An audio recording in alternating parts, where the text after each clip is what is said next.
Hello दोस्तों, भक्ति channel को स्वागत। वीडियो अच्छा लगे तो लाइक एंड सब्सक्राइब कर।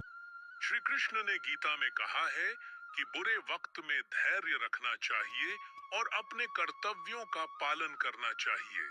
उन्होंने अर्जुन को समझाया कि कठिनाइयों का सामना धैर्य और साहस से करना ही सबसे सही रास्ता है।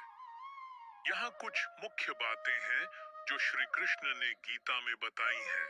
धैर्य और शांति बनाए रखें। परेशानियों का सामना करने के लिए धैर्य और मानसिक शांति आवश्यक है। कर्तव्य का पालन करें। अपने कर्तव्यों को निभाना और उनसे पीछे नहीं हटना ही धर्म है। अस्थायीता का ज्ञान। जाने कि हर परिस्थिति अस्थायी है, चाहे वह सुख हो या दुख। सही मार्ग का चयन। सत्य और धर्म का पालन करते हुए सही मार्ग पर चलें। भगवान पर विश्वास रखें। अपनी आस्था भगवान में रखें और विश्वास रखें कि वे हमेशा आपके साथ हैं। इन उपदेशों का पालन करके हम बुरे समय का सामना कर सकते हैं और अपने जीवन में सकारात्मकता बनाए रख सकते हैं। बुरे वक्त में श्री कृष्ण की वाणी और भगवद गीता के उपदेश हमें मानसिक शांति और सही दिशा देने में सहायक हो सकते हैं। यहाँ कुछ और महत्वपूर्ण बातें हैं जो गीता में श्री कृष्ण ने कही हैं। अधिकार और फल की चिंता। श्री कृष्ण ने कहा है कि हमारा अधिकार केवल कर्म करने में है, फल पर नहीं। हमें अपने कार्य को पूरी निष्ठा और समर्पण से करना चाहिए, लेकिन फल की चिंता नहीं करनी चाहिए। गीता श्लोक में कर्मण्येवाधिकारस्ते मा फलेषु कदाचन। अधिकार केवल कर्म करने में है, उसके फलों में नहीं। समत्व भाव। सुख और दुख, लाभ और हानि, जय और पराजय में समान भाव रखना चाहिए। हमें अपनी भावनाओं को नियंत्रित करना और समत्व भाव अपनाना चाहिए। गीता श्लोक सुख दुखे समय कृत्वा लाभालाभो जयाजयो।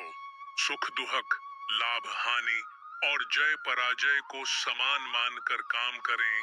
आत्मानुभूति और आत्म संयम। आत्मा की अजर अमरता का ज्ञान प्राप्त करना चाहिए और यह समझना चाहिए कि हम शरीर नहीं, आत्मा है। इससे हमें मानसिक शक्ति मिलती है। गीता श्लोक न जायते म्रियते वा कदाचित नायम भूत्वा भविता वा न भूयः। आत्मा न कभी जन्म लेती है, न कभी मरती है। निरंतर योग और साधना। ध्यान और योग का अभ्यास करने से मानसिक शांति और संतुलन प्राप्त होता है। श्री कृष्ण ने ध्यान और भक्ति को मानसिक शांति के लिए महत्वपूर्ण बताया है। गीता श्लोक उद्धरेदात्मनात्मानं नात्मानं वसादयेत्। मनुष्य को स्वयं अपने द्वारा उठाना चाहिए और स्वयं को अधोगति में नहीं धकेलना चाहिए। भगवत भक्ति। श्री कृष्ण ने भक्ति मार्ग को सरल और सर्वोत्तम बताया है।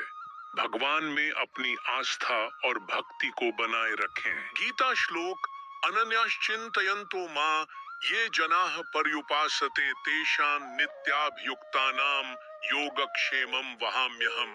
जो भक्त मेरे बारे में निरंतर सोचते हैं और मुझ में पूरी तरह से लगे रहते हैं, उनकी सभी आवश्यकताओं का मैं स्वयं ख्याल रखता हूँ। इन सभी उपदेशों का पालन करके हम बुरे वक्त में भी मानसिक शांति, संतुलन और सही दिशा पा सकते हैं।